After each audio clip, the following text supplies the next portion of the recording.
Uno. Muy buenas noches. Desde este medio digital, Voces por Media Calle, en un nuevo programa, El Derecho en sus Manos. Hoy vamos a hablar de un tema que es poco usual, pero que en realidad incide mucho en nuestras vidas y dada la coyuntura actual del país y del planeta, pues se vuelve muy importante conocer sobre este tema. Vamos a hablar un poco de comercio electrónico. Las actividades de comercio electrónico aumentan día con día y creo que es importante que todos conozcamos y manejemos un poco más sobre este tema. Para eso hemos invitado a una experta en este campo y que ha evolucionado pues académicamente muy aceleradamente sobre ese tema y es un honor que nos acompañe hoy la licenciada Alejandra Peña. Ella es abogada y notario público, licenciada en Derecho de la Universidad Latina de Costa Rica, mediadora y conciliadora certificada por DINARAC, Ministerio de Justicia, Paz, Ministerio de Trabajo y Seguridad Social. Es de la Secretaría Nacional de Equidad y Género de la Federación Iberoamericana de Abogados, egresada de la maestría de Derecho Corporativo en Leeds University, asociada senior de Acelecon Abogados. Se ha especializado en las prácticas de Derecho Corporativo y Derecho Comercial. Muy buenas noches, Alejandra. No sé si, Alexa, querés hacer un agregado más antes de que nuestra invitada nos enriquezca con sus conocimientos. Claro, buenas noches a todos los birnautas. Es un honor tenerlos un jueves más acá acompañándonos y un honor tener a Alejandra hablándonos hoy sobre este tema tan novedoso, ¿verdad? Entonces, bueno, sin más preámbulo, le damos la bienvenida a Alejandra Peña. Un gusto tenerte. Hola Alexa, hola don Álvaro, espero que esté muy bien. Muchísimas gracias por la invitación y esperemos que este tema sea de bastante utilidad para todos los que nos están viendo. Gracias. Bueno, Alejandra, coméntenos o empecemos a explicar un poco qué es el derecho, el comercio electrónico, cómo funciona, cómo lo vemos en nuestra vida cotidiana, todas las personas. Ok, bueno, lo primero con tal vez lo que hay que pienso yo iniciar es que en estos últimos meses hemos visto un crecimiento acelerado del comercio electrónico, fruto de la pandemia. Inclusive estaba viendo por ahí en unas encuestas y unos gráficos que hicieron recientemente que en Latinoamérica creció en los últimos meses un 300% las compras en línea.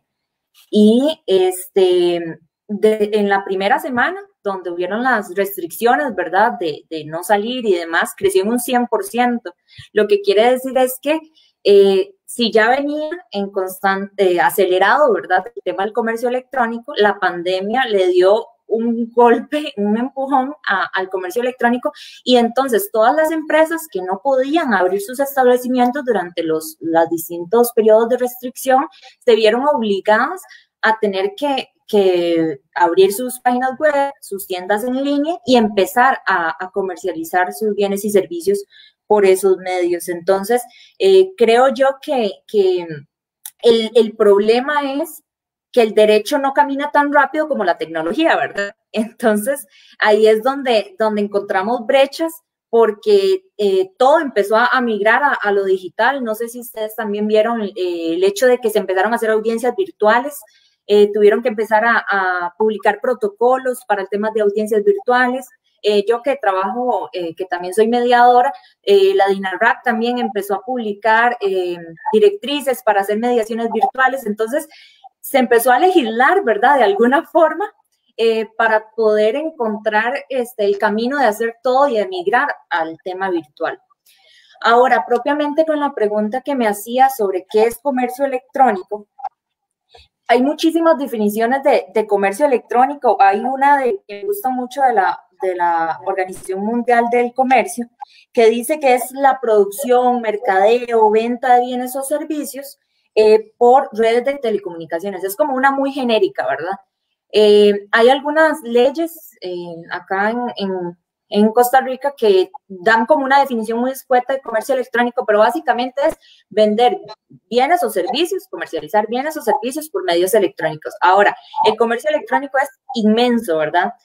Porque no solamente ahora, de hecho, se habla del mercado electrónico y demás, porque engloba muchísimos temas.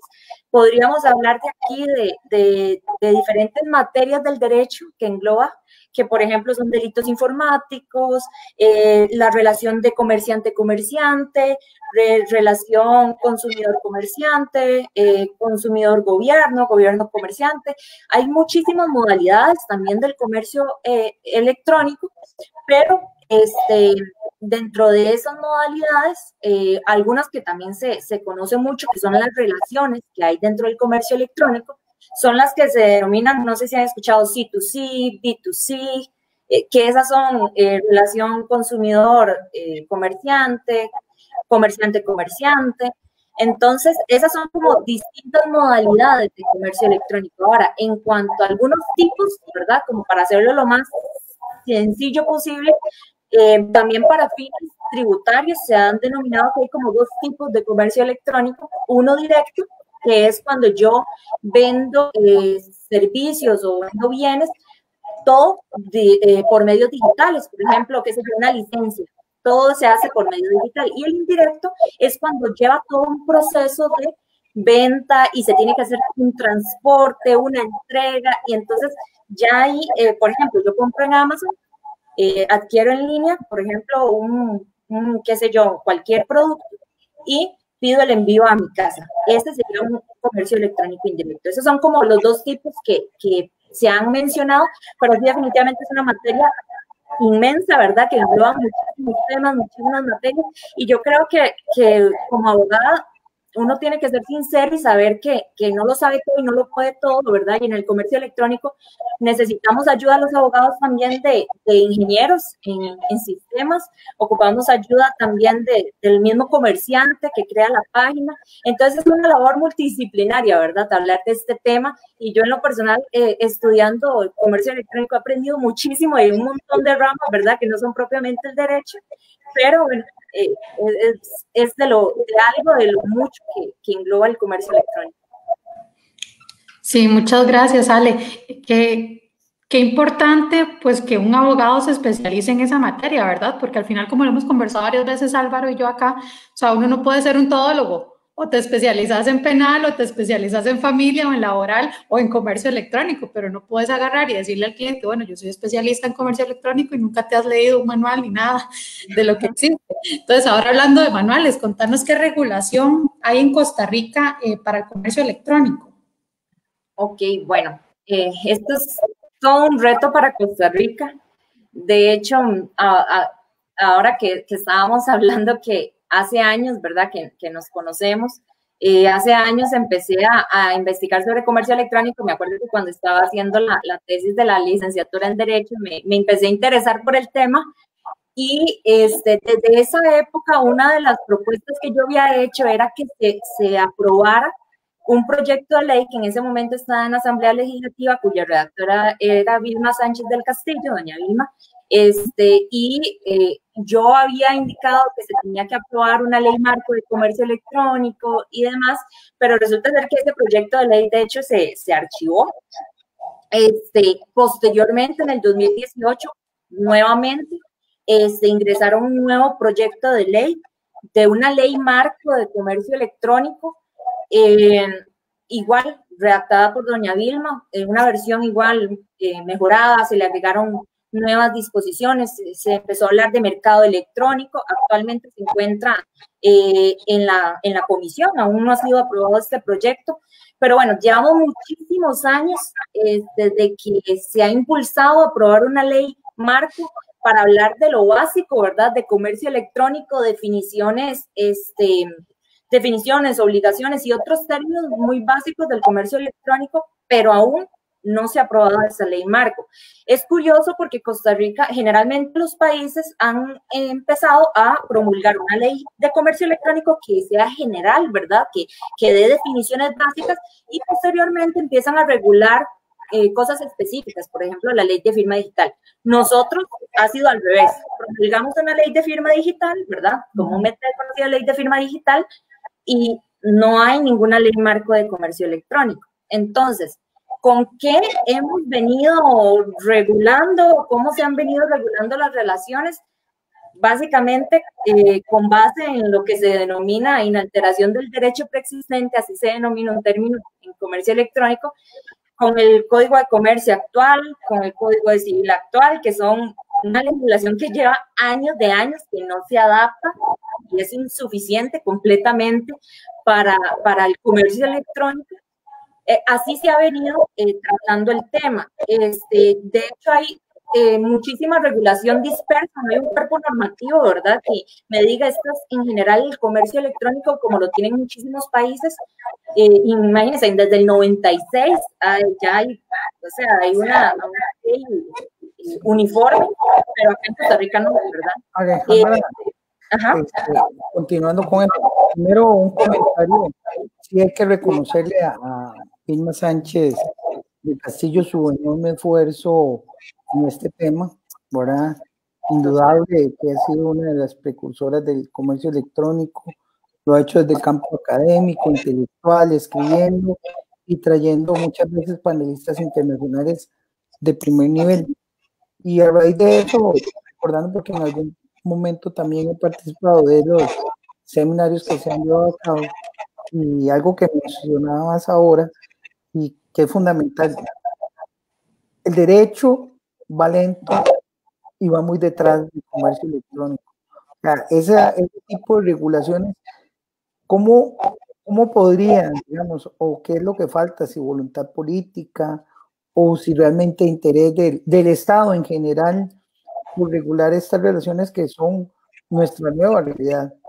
Entonces, y ahora que decías, de golpe se aceleraron las compras, de golpe, humildemente me incluyo unas personas que de un día a otro tuve que aprender a usar todos esos sistemas, no había sido necesario, ¿verdad? Pero aprender a comprar en línea ya es otra cosa, que fallan regularmente, me ha pasado también, y esto para esta parte eventual, que interesante, porque de un día a otro también te dicen, no, en algunas cosas que la relación se genera en el mismo país, después llega el cobro en dólares, ¿qué fue? ¿Verdad? Una serie de regulaciones que usted dice, bueno, sí, en esa letra menudita incorporaron algo que no sabías. No sé, contarnos un poco de eso, Alejandra. Sí, uno de los principales retos, precisamente como usted bien lo dice, el comercio electrónico, es que no hay fronteras, ¿verdad? Yo puedo estar aquí y estoy vendiendo en China, vendiendo en Estados Unidos al mismo tiempo. Es una ventaja y desventaja, hasta cierto sentido ventaja, porque usted tiene, o sea, no tiene fronteras para poder vender sus productos, ¿verdad? Pero a la vez, como un país como Costa Rica, que no tiene una ley marco, una base, ¿verdad? Podría existir como cierta desconfianza en ciertos consumidores de realizar la compra o la venta de servicios en línea, sea de otros países o sea dentro de Costa Rica. Eso crea un tipo de desconfianza. De hecho, la Unión Europea ha mencionado que si no ha crecido más como debería de crecer el comercio electrónico, es precisamente porque en algunos países no existe como un marco general uniforme. ¿Cuál sería la estrategia o cuál ha sido la estrategia de muchos países? Crear una ley que sea marco, que se apegue al derecho uniforme. ¿Qué quiere decir esto? Que, por ejemplo, la UNCITRAL, comúnmente conocida, ellos tienen una ley uniforme de comercio electrónico, una ley modelo, y entonces los países lo que hacen es que han adoptado esta legislación en su derecho interno. Por ejemplo, este proyecto de ley que está ahorita en la Asamblea se adapta a esta ley uniforme, y entonces, como la mayoría de los países vienen adoptando esta legislación, crea una confianza en los distintos comerciantes y consumidores alrededor del mundo porque son reglas homogéneas, ¿verdad? Ahora, ¿por qué la Asamblea tal vez no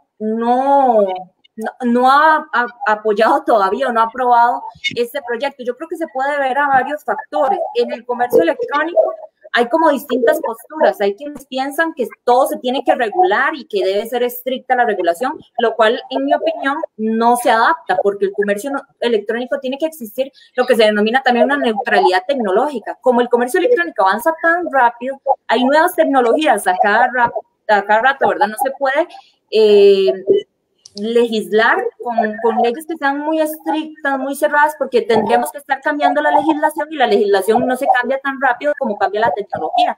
Entonces, hay quienes piensan que se tiene que regular todo y hay quienes piensan que tiene que haber una autorregulación o cero regulación del Estado. Entonces, más bien es el polo opuesto, donde cada quien regúlese como pueda, no tiene que haber intervención del Estado y únicamente la autonomía de la voluntad.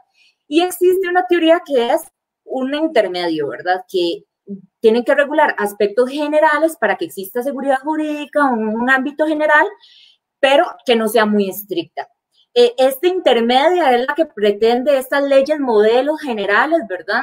Que no exista una regulación donde se legisle sobre, por ejemplo, tecnologías en específico, no, sino que sea una ley general. Ahora, en Costa Rica hemos venido progresando, ¿verdad? En cuanto a este tipo de legislación, hubo recientemente, ya varios años, pero digo recientemente porque es relativamente reciente, una reforma al reglamento de la ley 7472, la ley de promoción y defensa efectiva del consumidor, para regular en el capítulo 10, si mal no me equivoco, lo que es los derechos del consumidor en el contexto del comercio electrónico.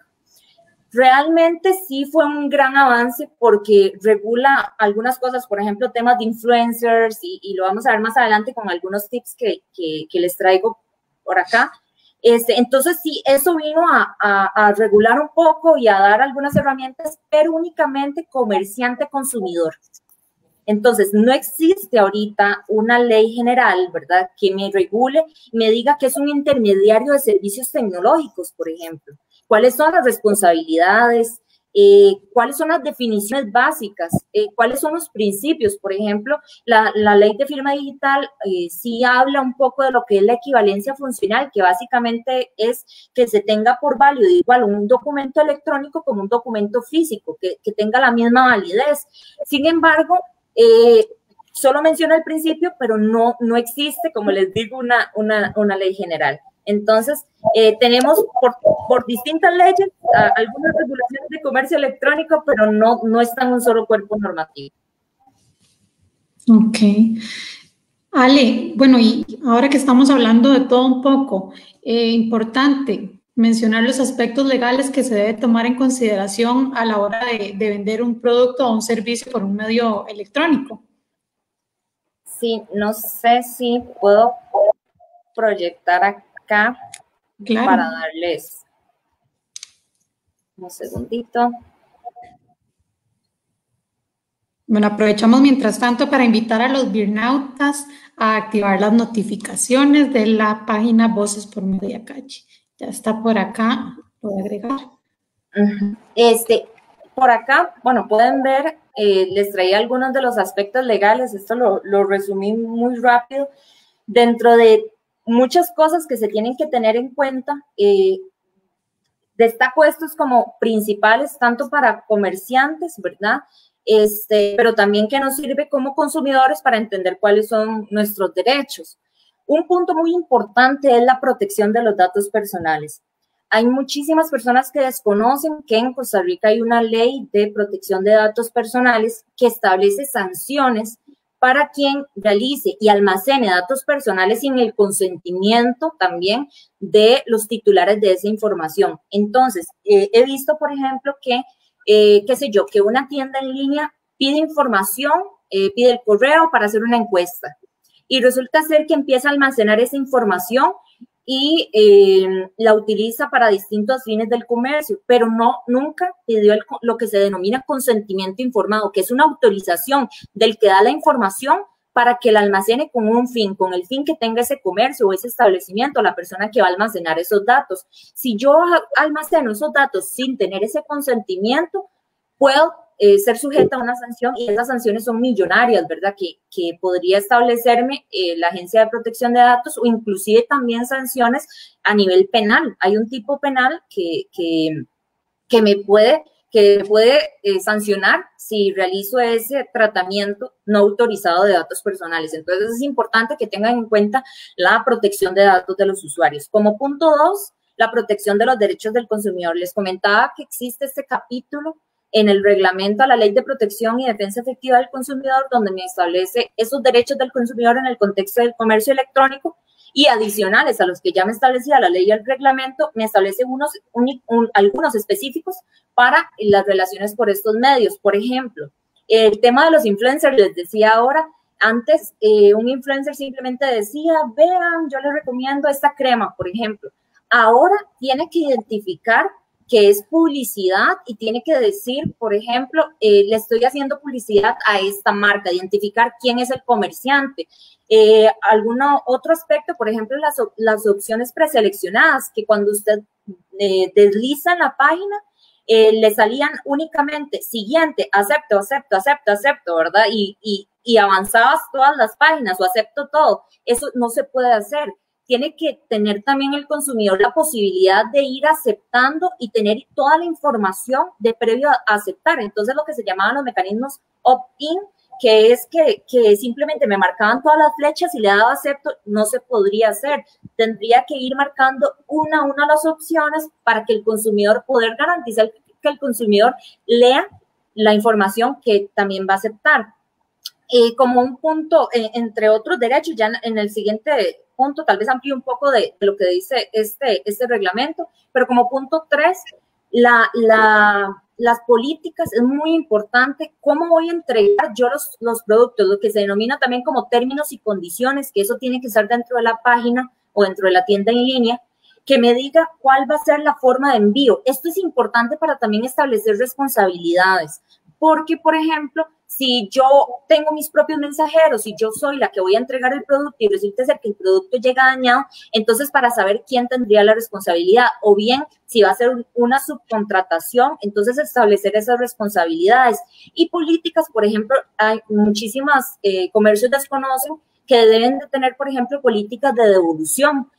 ¿Qué tiene que hacer el consumidor si el producto no me quedó, por ejemplo? ¿Cómo devuelvo el producto? ¿Cuál es el plazo? ¿Cuáles son los pasos que debo de seguir para poder devolver los productos? Entonces, esto es importante que lo tengan. También todo lo que son términos y condiciones respecto a la forma de pago, a la protección de la información, todo eso es importante que lo tengan en cuenta. Como punto 4, un punto muy importante que se les olvida a las personas, inician a vender en línea y resulta ser que tienen muchísimo tiempo, ya tienen su propio logo, tienen su marca y empiezan a vender productos o vender servicios con esa marca y se les olvidó registrar la marca, se les olvidó registrar, por ejemplo, el contenido de su página, el dominio se les olvida. Entonces, llega otra persona e inscribe el logotipo, inscribe la marca y resulta ser que tienen una contingencia por no haberla inscrito de previo. Yo siempre recomiendo, si ya tiene una idea, es mejor que inicie también, es un trámite optativo el registro de la marca comercial o el nombre comercial, pero si ya tiene esa idea, es preferible que ese signo distintivo lo inscriba en el registro de la propiedad intelectual para así ya tener seguridad, ¿verdad? Porque puede que el negocio crezca rápidamente y después se encuentre con que no puede inscribir la marca que tenía en mente o que quería o que ya venía con una reputación, ¿verdad? Y resulta ser que ya había una marca similar y hasta puede tener problemas porque está utilizando una marca que ya está inscrita. Entonces, eso es un tema muy importante. El dominio. Cuando empiezan a comercializar en el sitio web, el tema del dominio es muy importante porque a veces son varios socios, les pongo un ejemplo, y resulta ser que rompen relación. Y entonces nunca establecieron a quién le pertenecía el dominio. Y el dominio es una parte de muchísimo valor para una tienda en línea. Entonces esto se tiene que establecer desde el inicio, a quién le pertenece, realizar los registros respectivos. Las obligaciones tributarias también, a veces se cree que por estar haciendo venta en línea, no se tienen algunas obligaciones y después vienen sanciones muy grandes, entonces es importante estar al día con las obligaciones tributarias. El tema de resolución de conflictos, también establecer cuál va a ser la jurisdicción aplicable. ¿Qué quiere decir esto? ¿A dónde pueden, por ejemplo, en caso de un conflicto, a dónde vamos a elevar el conflicto para que se conozca, en qué país, si va a ser por medio de un arbitraje o va a ser la jurisdicción ordinaria, los juzgados comunes, o inclusive la autorregulación? Actualmente se permite, por ejemplo, bueno, inclusive en ese proyecto de ley que les comentaba, se establece que pueden las empresas tener códigos de conducta, buenas prácticas o inclusive mecanismos de autorregulación donde el consumidor pueda accesar y resolver su conflicto online mediante el mecanismo que establece también la empresa, y sé que en muchísimas empresas es bastante efectivo este método. Y algunos sectores específicos que tienen una regulación específica que no se puede obviar, por ejemplo, temas de medicamentos o, por ejemplo, sectores vulnerables o temas de niños, entonces, o menores de edad, se tiene que tener algún cuidado especial para temas de publicidad, del contenido. Entonces, sí es importante informarse y asesorarse en ese sentido, con esos sectores específicos para poder adicionalmente, ¿verdad? Lo que ya les comentaba, poder adoptar esas obligaciones específicas que tiene según lo que esté vendiendo o el servicio que esté ofertando. Alejandra, bueno, excelentísima la exposición. Eso me lleva a dos preguntas. Ok, hay un comprador, un vendedor, hay una parte intermedia. Yo soy el vendedor, quiero poner un negocio en línea, esencialmente, ¿qué tengo que hacer? ¿Cuáles son mis requisitos? O sea, pongamos tal vez Alejandra, porque yo ahí le voy a preguntar cómo en la vida uno es mejor ser el ejemplo uno. Alejandra Peña va a poner una tienda en línea. ¿Qué tiene que hacer Alejandra para constituir esa tienda en línea? Y digamos que Alexa es la compradora. ¿Cómo le ofrece el producto y esa serie de requisitos que tiene que ir en esas dos vías? Alejandra, para ver claro, si los binautas nos comprenden todavía mejor esta idea. Por aquí les traigo algunos puntitos que tenía por ahí preparados, que es una pregunta muy usual, ¿verdad? ¿Qué tengo que hacer si quiero iniciar mi tienda en línea? Primero, lo que debería de preguntarse es si quiere iniciar este negocio. Bueno, puede ser que ya tenga su tienda física y lo que quiera hacer es simplemente realizar venta de servicios o de productos en línea, pero puede ser que ni tan siquiera haya iniciado. Entonces, la primera pregunta que se debería hacer es, ¿voy a empezar a vender los productos o los servicios como una persona física, es decir, como Alejandra Peña, o como una persona jurídica? ¿Qué quiere decir esto? Como una sociedad, sea sociedad anónima, sociedad de responsabilidad limitada o cualquier sociedad, por ejemplo, una sociedad mercantil. Tiene que hacerse esa pregunta, porque dependiendo de eso, así son los distintos trámites o requisitos para iniciar. Si quiere hacerlo por medio de una sociedad, porque, por ejemplo, por conveniencia le sirve hacerlo de esta forma, entonces tiene que hacer la apertura de la sociedad. Esto se hace ante un notario público. Una vez que ya apertura la sociedad con el nombre, con los miembros y demás, entonces ya puede continuar con los siguientes pasos. Lo siguiente, la inscripción ante Hacienda. Les comentaba yo que a veces se obvia que tienen igual las mismas obligaciones que si tuviera también una tienda física. Entonces es muy importante que desde el inicio se inicie bien, ¿verdad? Y entonces se proceda con la inscripción dependiendo de la actividad que vaya a realizar. El permiso de salud es muy importante, ¿verdad? Estos son requisitos que son iguales para si usted tiene una tienda física o tiene una tienda virtual. Ya luego vamos a ver los específicos de la tienda virtual. Pero si quiere aperturar igual el negocio, no puede olvidarse del permiso de salud.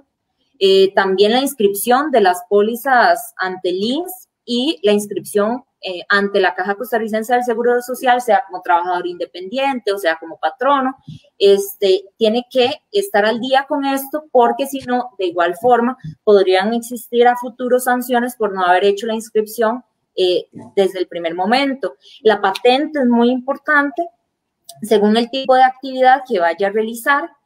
Y ahora sí, hay algún tipo de regulación específica para las tiendas en línea.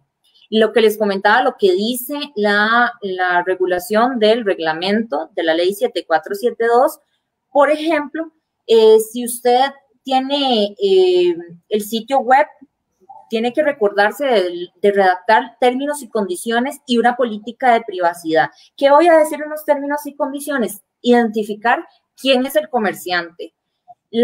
Todos los datos de contacto del comerciante es muy importante que lo agreguen. Si es una persona jurídica, la cédula jurídica; si es una persona física, la cédula de identidad; todos los datos de contacto.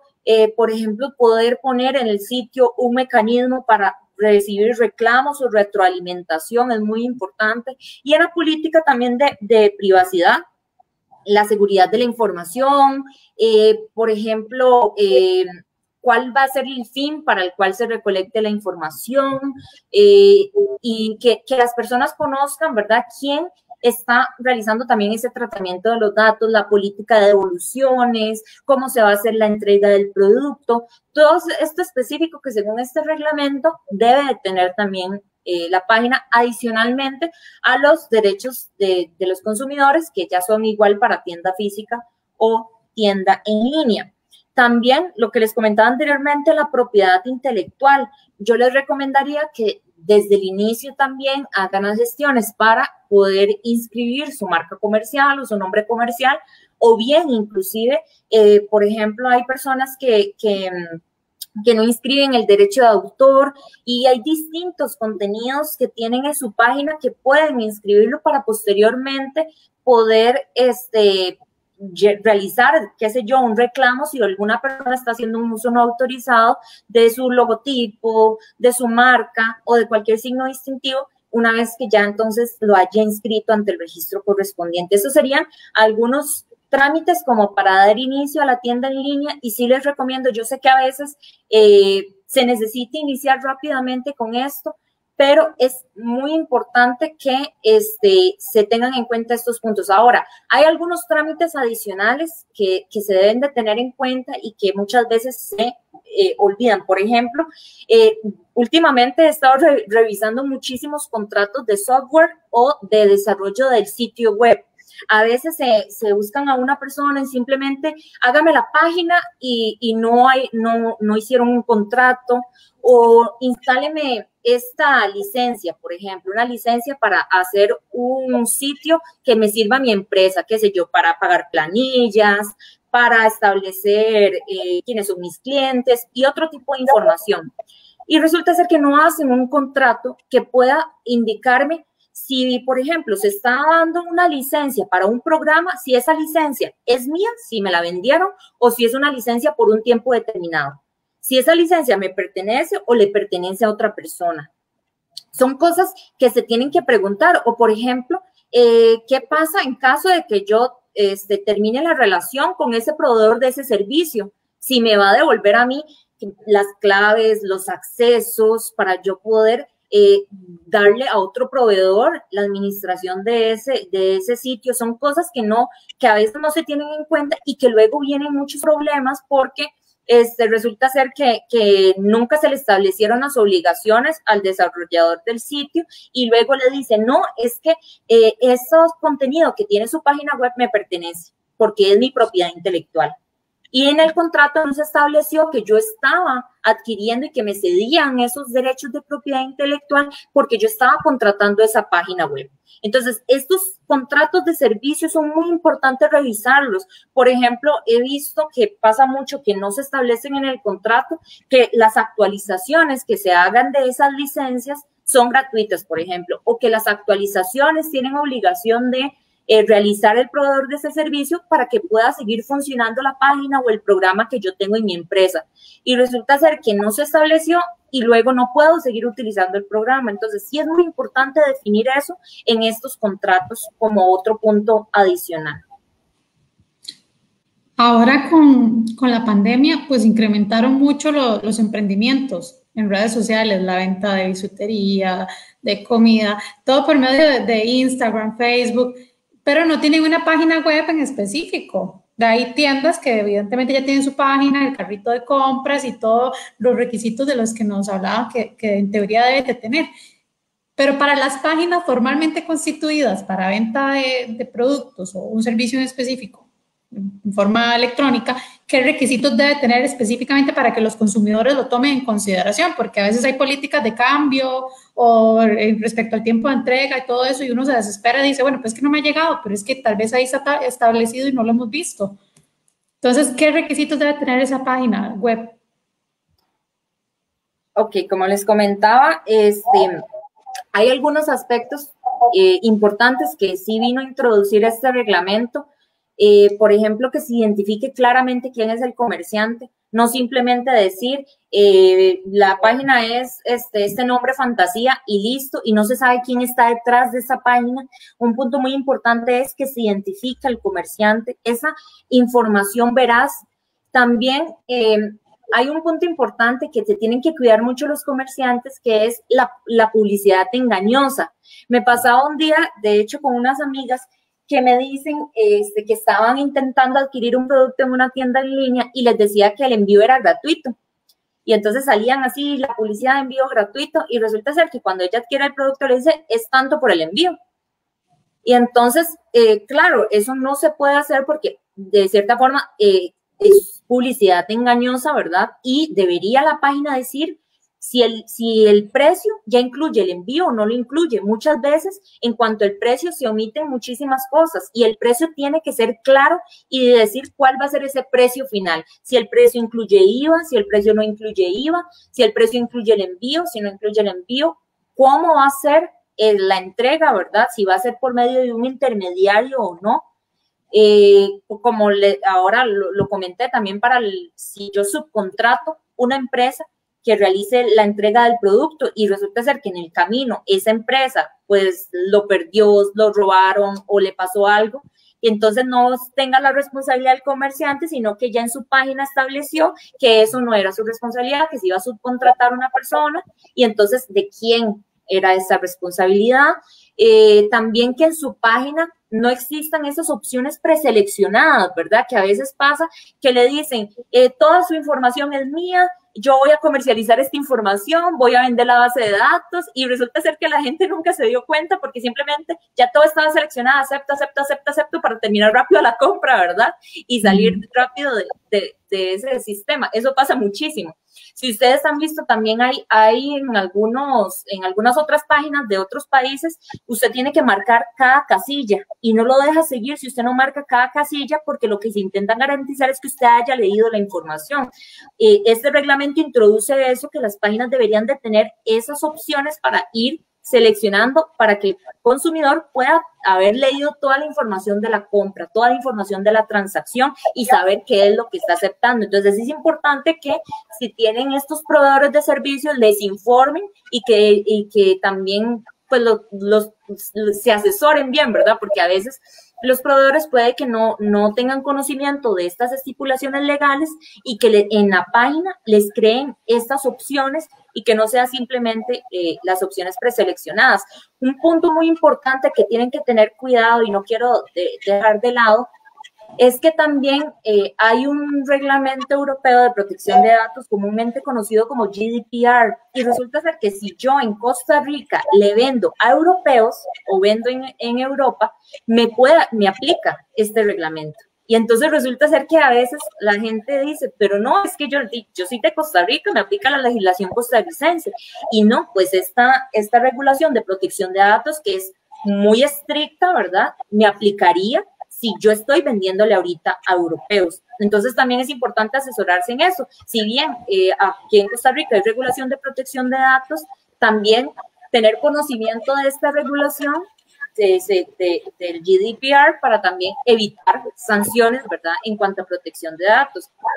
Lo que les comentaba también del consentimiento informado. debería tener una pestaña que diga términos y condiciones y otra pestaña que diga política de privacidad. En términos y condiciones ahí pueden ingresar todo respecto a la política de devolución, qué pasa si el producto vino dañado, a quién le puedo reclamar, cuánto es la garantía. La garantía es sumamente importante, informar cuánto es ese plazo de garantía. También cuando ya yo termino toda la compra, tiene que haber una confirmación de compra, lo dice muy claro el reglamento, que me llegue un comprobante a mí de que se hizo la compra con toda la información detallada y de igual forma se tienen que emitir los comprobantes electrónicos para que de Hacienda, ¿verdad? Igual se tiene que cumplir con estas obligaciones tributarias y un punto importante que tienen que decir esos términos es quién es ese intermediario tecnológico, por ejemplo, para la plataforma de pago. Que a veces aparece, yo no sé si ustedes han visto que le aparece de PAC, por ejemplo, o que le aparecen ciertas también bancos, les tendrían que aparecer en la página quiénes son y demás, porque volvemos a lo mismo, es también para determinar responsabilidades, ¿verdad? Y de igual forma la política de seguridad. Ajá. Perdón, pero me parece que ahí sí, para detenernos un poco, espero que no se me escape decir un nombre porque aquí no hacemos comerciales, pero digamos, hay una persona, aquí me voy a poner de ejemplo, Álvaro Sánchez manda a pedir comida X, ¿verdad? Esa es la primera relación, digamos, comprador-vendedor. Lo hace a través de una plataforma X. La plataforma X le envía a una persona que es la que le lleva el producto hasta la casa. Estamos hablando que usualmente eso está siendo hipernormal. Pero resulta que, por decir algo, uno de los productos que se pide no vienen, ¿verdad? Y a veces la gente también no sabe qué hacer. Y digamos, para estos casos, sinceramente, es complicadísimo ir a la defensoría del consumidor y decir, vea, pedí 2 vasos de agua, para decirlo lo más bonito, y solo me llegó un vaso, ¿verdad? Entonces, ¿cómo hacer eso para que sea más llano para la gente? ¿Cómo lo reclama? ¿Cómo hace? Porque también está el intermediario, y ahí sí, sin hacer tampoco propaganda a nadie, pero hay un intermediario bancario, digamos, que usualmente ocurre, que además te priva de pagar en efectivo, te obliga a pagar prácticamente todo por medio de tarjetas o medios electrónicos. ¿Cómo hacemos para aterrizarle eso también a nuestros binautas, ya sean proveedores o a los que son consumidores? Alejandro, muchas gracias. Aquí hay que tener en cuenta algunos aspectos. Primero, a través de qué plataforma lo estoy haciendo. Hay servicios de la sociedad de la información que se encargan de mensajería, como dice usted, sin hacerle publicidad a ninguna de estas plataformas, que lo que se encarga es de mensajería, ¿verdad? De recoger qué sé yo, la comida en el restaurante y llevársela directo a la casa de la persona que la solicita. En este caso, inclusive, estas empresas tienen mecanismos de autorregulación y sus propios términos y condiciones. Me ha pasado a mí que no viene X producto en la misma página o en la misma aplicación. Yo hago el reclamo y me han devuelto el dinero en cuestión de un día, porque tienen en sus términos y condiciones estas plataformas esos mecanismos de autorregulación y para recibir reclamos. Por eso es importante que lo digan los términos y condiciones. Ahora, si no lo dicen, o si es directamente con el restaurante, pensemos, el restaurante debería de tener en su propia página qué pasa en ese caso de reclamos, ¿verdad? Y para que yo como consumidor entonces pueda realizar el reclamo y que simplemente me lo hagan. Muchas, me ha pasado igual, que he tenido que hacer los reclamos a los restaurantes y algunos por una cuestión de reputación, ¿verdad? No les sirve tampoco quedar mal porque ya el consumidor lo publica y entonces resulta ser que es peor y resuelven rápido, le dan una regalía, pero si ya no lo establece nada de eso, ahí sí tenemos un problema, ¿verdad? Porque en Costa Rica, como les decía, hay muy poca regulación, efectivamente sería una lesión a un derecho también del consumidor, dependiendo, ¿verdad?, de qué problema sea. Por ejemplo, si la comida estaba mal, ¿verdad?, o si había, qué sé yo, insalubre, entonces sería una entidad diferente a la que yo presentaría pues la denuncia. Pero si, por ejemplo, es por publicidad engañosa, que resulta ser que no me vino lo que decía la publicidad que me tenía que venir, ahí sí es un derecho del consumidor y la vía sería la Dirección de Defensa Efectiva del Consumidor, que es un problema. Claro está, porque de hecho me pasó que cuando recién promulgaron el reglamento, yo hice la llamada y les dije, es que quiero saber cuál es el mecanismo, si va a tener un mecanismo más rápido, porque el comercio electrónico es rapidísimo, yo necesito que me resuelvan rápido, no puedo esperar 2 meses a que hagan la primera llamada y 2 años para la conciliación y otros 2 para el procedimiento ordinario, ¿verdad? 2 años y le dice, me trae el vaso de agua, por favor, que me faltó, para ponerlo muy sarcástico, ¿verdad?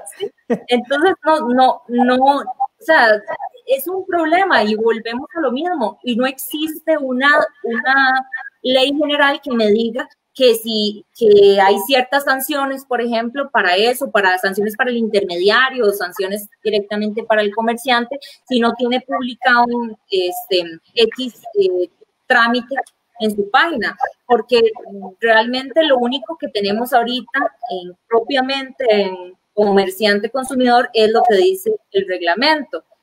Por ejemplo, si ya es otro tipo de relación, qué sé yo, telecomunicaciones, hay una ley especializada, una superintendencia y demás, pero ya aquí hablando de servicios, por ejemplo, de comida, tenemos ese problema, ¿verdad? A veces yo soy de las que sí me leo los términos y condiciones, a veces sí me leo, por ejemplo, la plataforma que voy a usar y digo, bueno, tal vez voy a pagar un poco más, pero es seguro hacerlo por medio de esta plataforma porque yo sé que si hay algún reclamo, pues me van a devolver el dinero o me van a resolver, ¿verdad? O con ciertos restaurantes que ya yo sé que uno hace el reclamo y le resuelven rápido.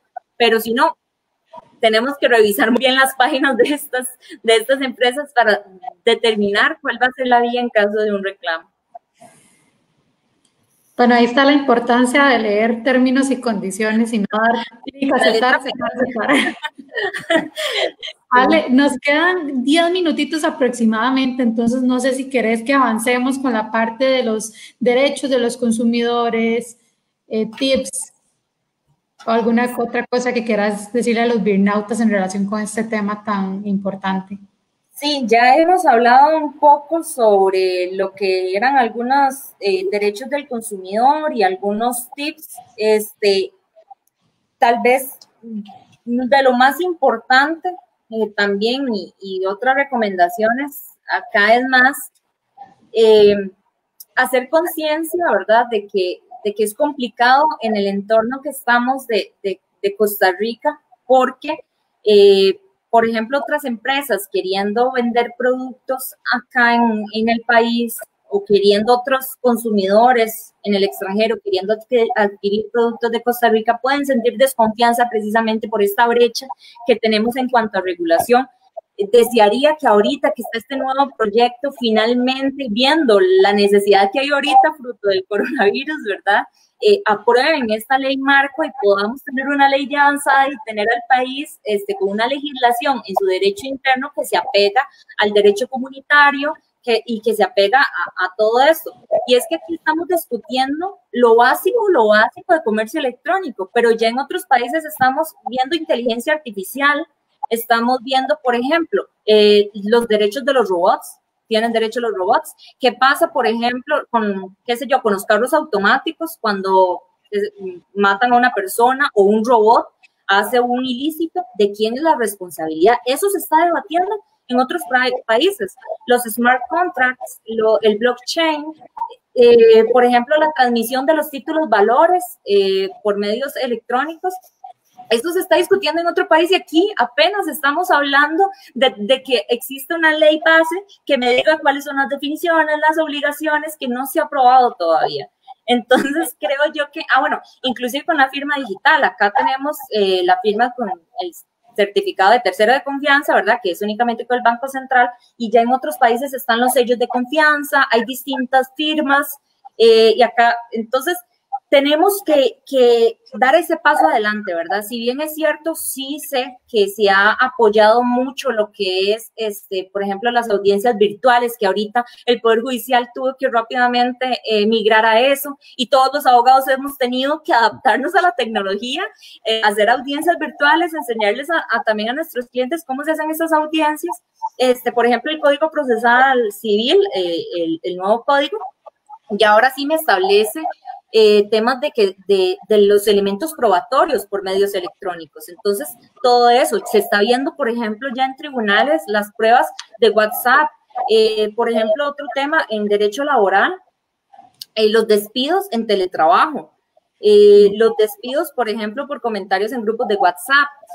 Son muchas cosas que yo siento que hemos ido a la fuerza, ¿verdad? Y el derecho se ha quedado un poco atrás. Por ejemplo, una pregunta que me hacen mucho hablando de los retos es en cuanto a los títulos valores. Eso siempre me lo preguntan. Entonces yo puedo firmar digitalmente y listo, el título valor, porque la ley de firma digital me dice que hay equivalencia funcional. Ok, sí, pero ¿y qué pasa al momento de ejecutarlo o al momento de endosarlo? Ahorita no tenemos nada donde nos diga cómo hago, cómo lo endoso, y si se endosa 3 veces, y si ese mismo documento se triplicó, ¿verdad? O inclusive la misma posibilidad del Poder Judicial de recibir estos documentos por medios digitales para poder verificar la autenticidad de esa firma y tenerlo como un título ejecutivo válido. Entonces, todavía hay un gran temor de hacer esto por el riesgo que causa. El hecho de que yo no pueda ejecutarlo en algún otro momento. Entonces, pienso yo que ahorita se están discutiendo otras cosas ya mucho más complejas porque la tecnología está avanzando rápidamente, ¿verdad? Y acá todavía estamos discutiendo lo básico. Pero sí pienso yo que como consumidor, como para dejar también un mensaje, es importante que se informen sobre sus derechos, que realicen también la lectura de estas páginas, sepan quién es el comerciante, pidan la confirmación de compra, estén enterados de cuál es la política de devolución, estén enterados a quién le tienen que hacer ese reclamo, porque a veces no se sabe quién está detrás de una computadora, quién está vendiendo, o a veces simplemente confío de que es una página en Facebook y realmente es qué sé yo, es una publicidad, no se sabe quién es, y yo meto mis datos de la tarjeta, a ser un poco más desconfiados, ¿verdad? En cuanto a dar también nuestros datos, el nombre, la cédula, a veces se ofrecen cualquier tipo de cosa en una encuesta y dan todos los datos, ¿verdad? No saben quién es el que va a almacenar esos datos y los dan, y ya luego se dan cuenta que los llaman de todos lados a ofrecerles servicios y no se dan cuenta que dieron sus datos en alguna encuesta, ¿verdad? Y tener cuidado también de quién adquieren productos. Y para el comerciante, asesorarse desde el inicio, hacer las cosas bien desde el inicio, porque puede ser que su negocio crezca, su negocio o tienda virtual crezca rápidamente y resulta ser que no hizo los trámites y requisitos que les comentaba desde el inicio. Entonces, y a veces se piensa que es muy caro.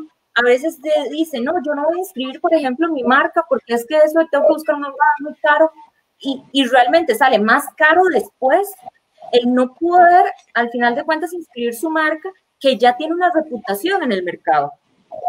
Los problemas, por ejemplo, que surgen a veces. Hoy estamos en una reunión por una transacción de una venta de una empresa, y la empresa tenía que saber realmente quién era quien les estaba dando los servicios de la página de reservaciones.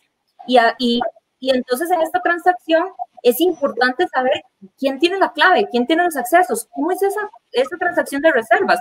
Porque si yo voy a comprar la empresa, tiene que seguir funcionando, más ahorita que están abriendo, ¿verdad? Todo tipo de hoteles, de tours y demás. Entonces, tener desde previo saber quién me está ofreciendo los servicios. ¿Es en Costa Rica o es fuera del país? Si yo tengo un problema con ese proveedor, ¿a dónde voy a ir a revisar mi conflicto? A veces uno no se da cuenta, firma un contrato y resulta ser que me mandan a Singapur a resolver mi conflicto con un tribunal arbitral de 3 miembros y me sale muchísimo más costoso y entonces no puedo presentar mi reclamo contra ese comerciante porque no leí la letra pequeña de ese contrato. Entonces son cosas que se tienen que saber desde el inicio. A veces dicen que uno como abogado es muy fatalista, ¿verdad? o que no conoce estos términos, pero es importante también apoyarse de profesionales que también sepan del tema. Por ejemplo, de hecho, cuando yo reviso un contrato de software, no puedo revisarlo solo yo con términos legales, pese a que conozco algunos términos tecnológicos, tengo que apoyarme sea con el prestador del servicio dentro de la empresa, ¿verdad? El que sabe de TI, o tengo también que apoyarme con un profesional externo que sepa esos términos tecnológicos, garantizarse que estoy adquiriendo sí una licencia. A veces pasa que no se dan cuenta que, por ejemplo, a quien yo le compré que me hiciera el sitio web, resulta ser que está infringiendo derechos de propiedad intelectual de otras personas. Y luego me van a reclamar a mí por lo que él está haciendo en mi página. Entonces, todo este tipo de responsabilidades se tienen que poner en los contratos y la gente a veces lo obvia por hacerlo tan rápido, ¿verdad? Muchas gracias, Alejandro. Cuando se habla en medio siempre el tiempo es limitado. Creo que ha sido muy, muy claro la exposición del tema. Yo creo que los gubernatas de Voces por Media Calle, en específico el derecho en sus manos, hoy quedaron bastante informados de ese tema. Sepa que probablemente la estaremos llamando en otras ocasiones. Los invitamos también a nuestros próximos programas después de la historia con Media Calle, con Canas y Ganas, también ambos programas, uno a las 8 y otro a las 9. Alexa, el cierre final te corresponde. Muy buenas noches. Claro. Buenas noches a todos los Birnautas, agradecerles una vez más por acompañarnos como cada jueves. Alejandra, muy contento de tenerte acá, esta es tu casa virtual y esperamos verte pronto otra vez orientándonos e instruyéndonos con estos temas tan enriquecedores. Si quieres dar un cierre para los Birnautas para despedirnos. De 20 segundos. No. Un gusto, la verdad, simplemente para mí es un gusto enseñar sobre este tema y estamos a la orden. Muchísimas gracias por la invitación. Gracias. Buenas noches. Nos vemos. Buenas noches.